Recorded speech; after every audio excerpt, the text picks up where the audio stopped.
নমস্কার বন্ধুরা, আজকে নিয়ে আসলাম একটা নতুন রেসিপি। জিরে ধনে ছাড়াই ইঁচড় চিংড়ি করে দেখাবো। মশলার জন্য দিয়ে দিলাম পেঁয়াজ, টমেটো, লঙ্কা, রসুন, আদা একটু পেস্ট করে নেব। আমার মশলা পেস্ট হয়ে গেছে, সাইডে রেখে দিলাম।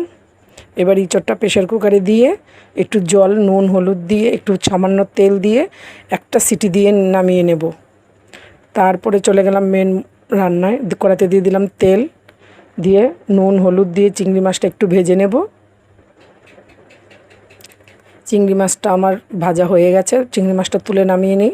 ওই তেলের মধ্যেই দিয়ে দেবো শুকনো লঙ্কা, এর মধ্যে দিয়ে দিয়েছি গোটা গরম মশলা, তেজপাতা, পেঁয়াজ, টমেটো কুচি, লবণ,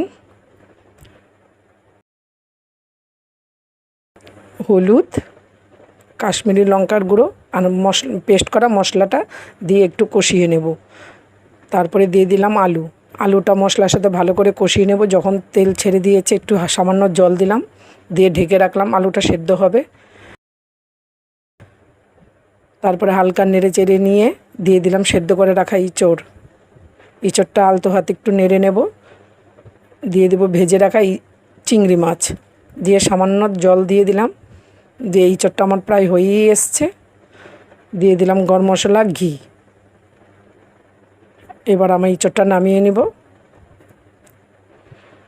ভিডিওটি আপনাদের কেমন লাগলো?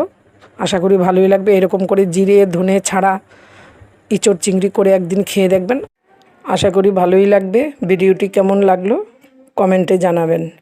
নমস্কার।